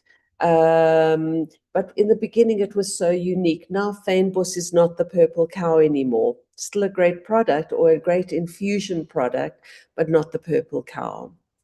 So, I mean, what we have in our backyards is gold. We have such an indigenous advantage here. Our local palettes, we have unmatched botanical and cultural heritage. We have the baobab, the marula, the fynbos, the rooibos. Right when I started working at Cassie, I spent a lot of time in Soweto, because that's the closest Cassie to where I am. And I met the guy at the Soweto Creamery, Tabo, and very popular little ice cream shop. And what was lovely is it was a little go in, sit down. He'd put down this lovely AstroTurf and very cool name on the AstroTurf. It was lovely. And I said to him, the next thing you do, because he was going to buy all these huge bulk Clover packs of ice cream, and he was making his own creations that were beautiful. There was kind of the chocolate, and then the little mini magnum sticking out, those chocolate wafer straws, and it was gorgeous. But I said to him, Tabo, imagine when you start churning a Cassie ice cream or a South African ice cream, rooibos and ginger, lemon and fynbos, a marula ice cream. I don't know why no one's done it. I mean, I don't know, because there's just beautiful, beautiful indigenous product. And this is the storytelling that we have. I mean, I'm a salt fan. I have about, 10 different salts. I have a Kalahari salt and a Khoisan salt and a black volcanic salt and a pink Himalayan salt. But the ones I really love are the South African infused salts. So I've dissed fynbos a little bit, but I love fynbos. I mean, fynbos is so quintessentially ours. And I love my fynbos salt. I think it's got something so special. So when we talk about authenticity over imitation, for international markets, they're not looking for South Africans to make a French mustard or an English mustard. They're looking for us to make an African mustard. And that's what's so hugely appealing. So when you think about your markets and when you think about your product, walk along the shelves if you're at the beginning of your journey, or even if you're into your journey, you can always pivot your journey. You can always start experimenting with additions like CD did with her Macheo and her Baobab. You can always start trying different things, but walk along the shelves whether it's the digital shelf, which is easy, and say, I want to see all the chilies on the macro website, or all the chilies in Checkers. You can do that all online, or walk down a physical shelf and look at the Me Too-ness of it, and then start thinking about the advantage. Explore our indigenous product. And it changes from region to region. You know, what's happening in Mpumalanga and Limpopo is very different to the indigenous product of the Karoo or the Cape. And it's so exciting to explore. So what is the passport? And I think for your brands, it's storytelling and personality. And if you go through your different markets, retailers, the buyers don't just buy product, they buy margins. How much is this going to make me, and is it going to get attention on a shelf? Hospitality wants something different. So when you're creating, who are you creating for? You know, chefs want a narrative. They very specifically choose their wine list, the gins that they stock, the beers that they have, whether it's a combination of very local Soweto Gold and Heineken or Stella Artois, because they wanted to reflect their brand. And your product can be a part of that. Your product can really enhance that story. I told you that I love salt, and there happens to be a restaurant. I think there's one in the Cape, but there's one here in Johannesburg called Salt. And when you sit down, there are 3 little kind of glass jars of salt for tasting. And the one, I kid you not, tastes like bacon and eggs. I have never in my life, I don't know, I can't remember because I went there over a year ago, where the salt came from. Wasn't my favorite to have a salt tasting of bacon and eggs, but it did. It tasted of bacon and eggs. So they've gotten their salts from somewhere. They've worked with people with these different salts. This is what hospitality likes. It's very different to what retail likes. As I said, retail, it's all about margin. And then for the digital marketplace, it's about social. It's about telling your story. It's about telling the stories of the products and the origins, and maybe how you grew up with your gogo's cooking, or your mom or your dad, and you used to smell these aromas, and you wanted to create something that would transport people back to that time. It's all about storytelling and personality. That's what people buy, especially in the digital space. And that's how they buy. So the last slide, and then I'll close off with a little more beyond the slide, is kind of refining market access. So I'm all about market access. Compliance and food safety are absolute prerequisites. They are the door openers. They will, you know, you won't get into a store without that compliance, without following the regulation. But differentiation is what gets you through it. And you don't want to just fill a space. You want to be different. You want to stand out. You know, um, uh, confession, while Glenn was speaking, I added the Six Dogs brand because I see it all the time. And I thought, wow, I didn't know they had such an incredible footprint outside of South Africa, because the brands I do know have a footprint. I mean, Nando's has done incredibly well. Of course, started, I think, around 1987. The Boss iced tea, you know, Rooibos, caffeine free, gave a market what it wanted, and it has an international market. So you don't want to just fill a space. You want to start scaling extraordinary purple cow local brands that drive genuine economic growth and pride. And I'm going to stop sharing and just come back into the call to say, these are the things that we're trying to do, Ekasi. There are so many manufacturers making magnificent product. I recently met a Frenchman living in Kenya who's working with their agri sector. And I said to him, oh, I've got a Casipreneur. who is making this potato peel coffee. But unfortunately, when we called him, he was stuck in Secunda for the day, and the French guy was leaving. But I will connect them because there's a story there, and I'm desperate for my Cassipreneurs to do well. What I do think is and kind of not knowing the makeup of who's on the call, and I would imagine that there are people at the beginning of their journey. What we also look to do, and we look to do it with Proudly South African, is build an ecosystem around the Kasi brands. So we're already engaging with one of the biggest glass manufacturers in the country, who is going to help Cassipreneurs move from plastic packaging to glass packaging. And of course, that drives a lovely circular economy of recycling, etc. We want to bring in brand support. We're talking to SABS about streamlining the compliance journey. And I think that's what we need to focus on. We want to see a predominance of our local brands on shelves, especially in the Kasi. And when I say why in the Kasi, because it's difficult to shift a Checkers to be predominantly local. It would be lovely, and it should be our vision.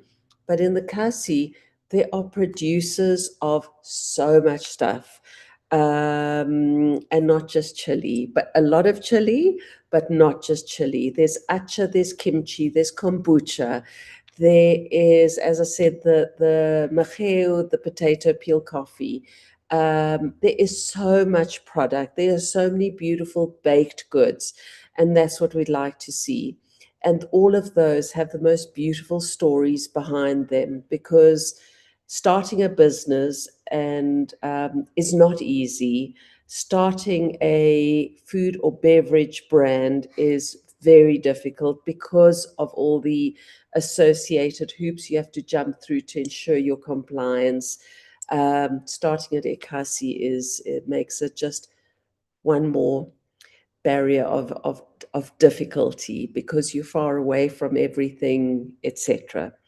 But I'll end on a lovely story. Yesterday, I spoke to Chef Daniel. He lives in Meadowlands. And he said to me, guess what? He said, I have stopped going to the Joburg market because I've identified enough chili suppliers around me, Ekasi, and I buy 5 kilograms a week of chilies. So Chef Daniel, we're hoping to get his product SABS approved. We're launching Kasi exclusive crowdfunding in the middle of July, so look out for that. It's called Fund Ubuntu, and there are quite a few who are funding for their compliance journey. So thank you again for having me. I promised an email address. I think I can put it in the chat. And we provide free websites for Cassipreneurs. Absolutely free with no strings. Okay. There it is. Please reach out to me. I'm always available. Thanks again to PSA for hosting these events. Thanks, Alicia. Janice, you're such a lovely, lovely, lovely speaker. Lovely. Thank you so much. I really appreciate your time. And just to say that these things are recorded. So you did say free website, and you said you love alcohol, right? I also have a wine qualification. I'm a wine drinker. It's my Thank you, kind of Janice. hobby That's lovely. passion. No, thank you for your time. If we have any questions for you, then I will send them through to you, or I'll ask them out. Thank Great. you.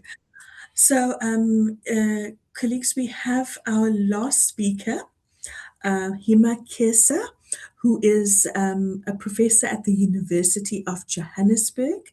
Hima is going to talk to us about innovation in food manufacturing and product development. Very often you'll hear R&D, so research and development, and I think it is such a crucial,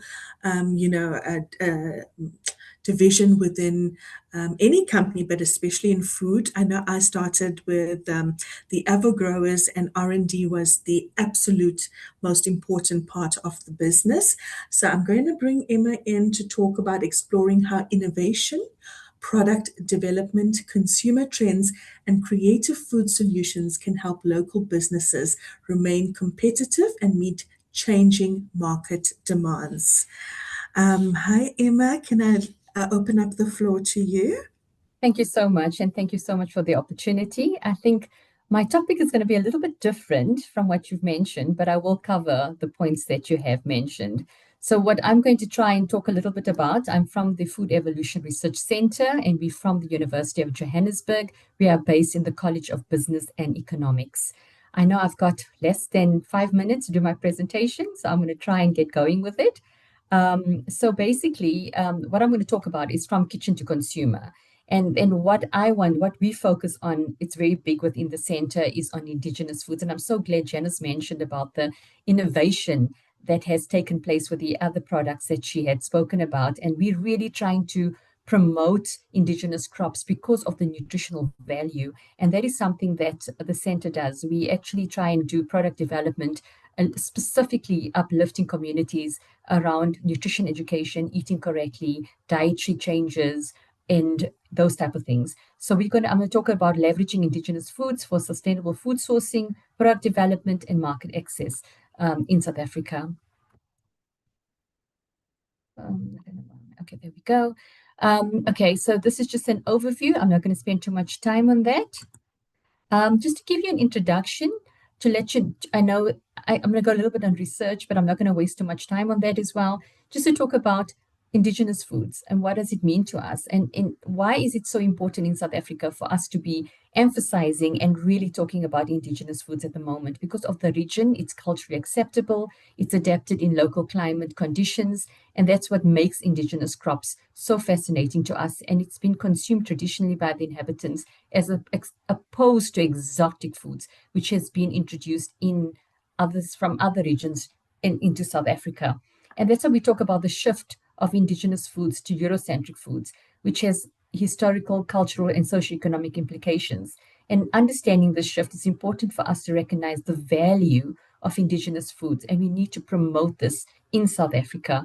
And that's the reason why I actually try to change this thing to get it more to try to promote something that's so important to this country. And then the introduction to Eurocentric foods in South Africa it's obviously linked to colonialism. And that's where we see that where our indigenous crops are normally often displaced within the food system, and it leads to the devaluation of the native food cultures. So also just some background. I mean, in South Africa, we are aware there's a high rate of malnutrition, and the NCDs are among the leading causes of death in South Africa. And the increased focus on the consumption. So what we try to promote with FERC, so FERC is Food Evolution Research Center, is the consumption of indigenous foods that could aid in combating the problem of malnutrition and NCDs within South Africa. And then what's very important, I know most of us are aware of it, but I like to emphasize this always, the benefits of indigenous and traditional foods. And then there's nutritional benefits, it's high in nutrients, the environmental benefits, which is so important now when we think of climate change and food insecurity, social cultural benefits, economic benefits, and it can go on and on. So the objectives of what I've been talking about, what I'm going to make this talk today, the main aim is to actually look at the perceptions and consumption patterns and the promotion of indigenous foods in Gauteng specifically. So I'll give you some background. We conducted a study to actually try to find this out. So what we looked at was the consumption of indigenous foods in the population, the availability and accessibility of these foods, the access of the role to small food enterprises. And we also want to explore barriers and enabling factors that influence the market to access indigenous food products in South Africa. So just how we've done this, as I mentioned, we are the Food Evolution Research Center at UJ, and the research that we do is very much around the evolution of food, how diets have changed, how the nutrition changes, the transition of nutrition within people's diets, people used to consume indigenous foods. As we move towards Eurocentric times, we've now Western diets have taken over, and that's why I speak about the NCDs. We look a lot into school feeding programs, food away from home, food waste, and our big aim, our big focus is on indigenous crops, especially around the nutritional value of it. So anyway, we developed a survey. The study was done in Gauteng. We use a quantitative way of doing it. It was a questionnaire. It was done between 2019 and 2020. And the completed surveys was 746.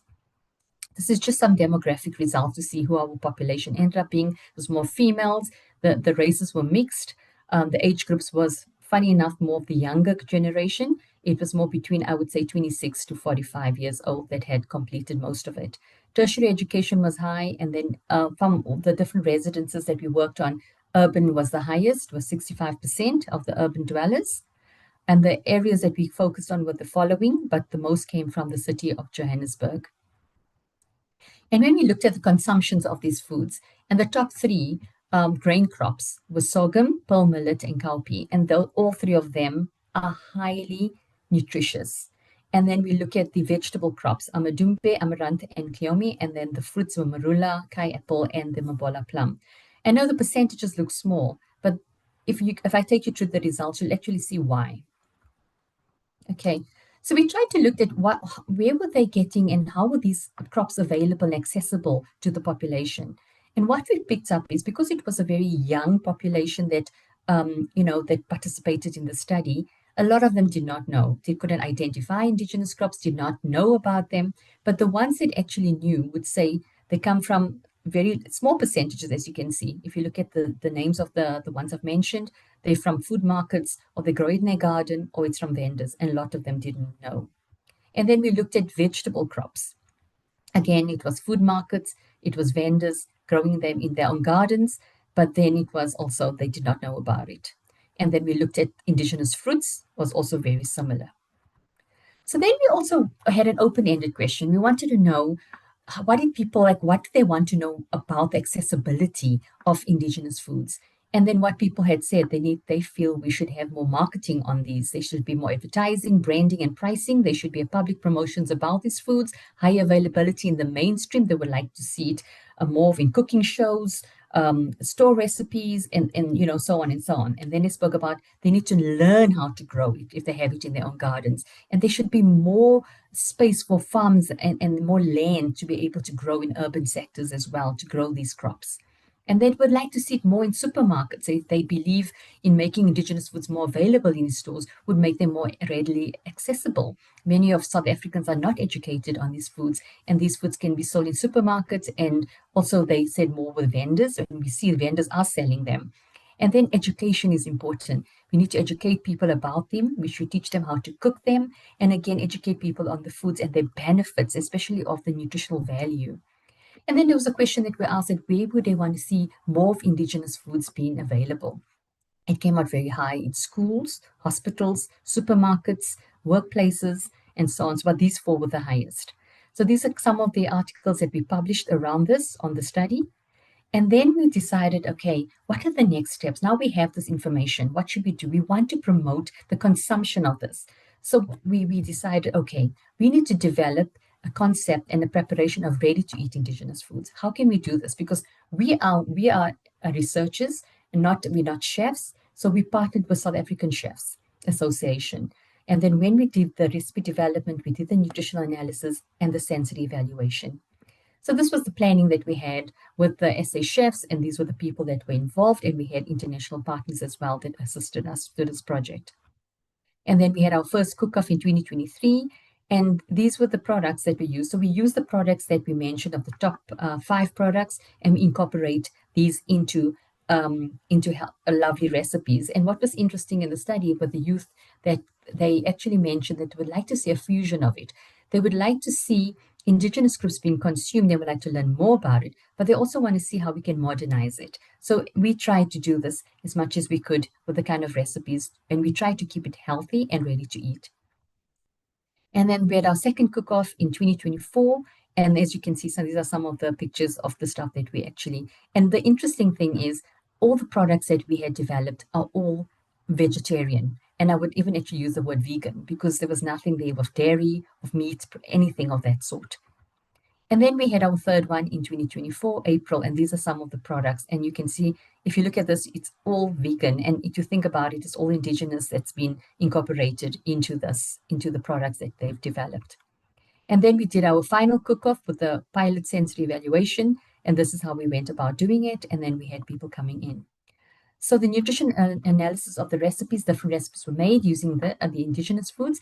And what we tried to get out was, try to have the Western, but the fusion. So we looked at patties for burgers, tacos, we looked at risotto, mabele, and then we also looked at pizza.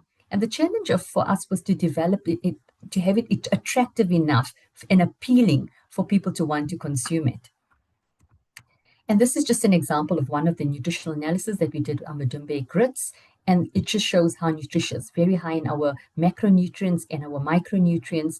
And for us, this was amazing to see this, because if we can get this out on the market or to the entrepreneurs to start making and selling, this would be absolutely amazing. And then for the sensory evaluation, we did a pilot sensory evaluation of the 10 products.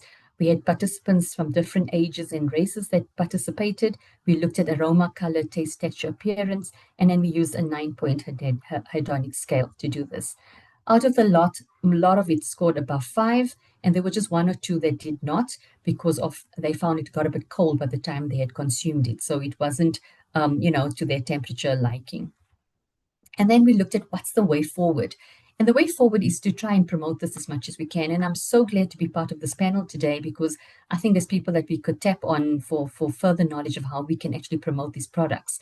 So the study now we want to promote this at other South African provinces. We need to improve availability and accessibility. We want to support the production and cultivation of these crops to agricultural extension, working with farmers as well, increase the presence of indigenous foods in supermarkets, restaurants, and so on, develop a sustainable supply chain with consumers and retailers. Again, to support small food enterprises, encourage food innovation. We also want to, maybe like in today's talk on the SABS, on how we can package things differently and how we can improve to get this out more into the open to the public. And also facilitate partnerships with various people. And then just to conclude, the promotion of indigenous foods requires coordinated approach that combines consumer education, enterprise development, market access, and so on. And these efforts can help us to improving nutrition, food security, cultural preservation, economic development, and sustainable food systems in South Africa. And valuing indigenous foods fosters cultural preservation and empowers local communities, contributing to a more sustainable and inclusive food system in South Africa. And also giving an added value to indigenous foods can be a way for us to promote the reintegration into the way we eat. And then that's it. Thank you so much.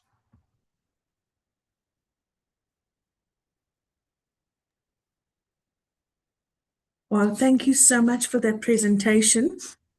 I think all of the speakers today were so, how can I say, you guys have such a rich knowledge about what you're talking about, and everybody on the call is so, like there's comments in the chat box that people are absolutely learning so much from this. So thank you so much for that. I think there might be requests for the presentations if possible. So please do send that in if you can. Hima, thank you so much. We really, really appreciate your time. Janice, thank you so much. Janice has such a lovely comment in the chat box. One of the participants on the call says, Janice, you have the most amazing soul and you do so much for us. Wow, that's absolutely lovely. Let me just see. Okay, so Virgil says, I'd like Emma's contact details. I think we can send the presentation and get her permission if we can do that. Sandra says, Emma, great presentation. And I think, yes, that's it for the comments and the questions. So to Glenn as well, I think Glenn's still here. And Tin Swallow, I think lovely presentations really well put together, really well received by our participants. Thank you so much for your time. We really, really do appreciate it.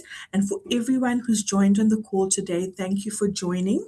If you have any questions, you can email our marketing department or our events department. And they'll send you whatever it is that you need. Participants and speakers, thank you for joining us today. We do wish to be in your company very soon. Thank you and have a lovely weekend. Bye-bye.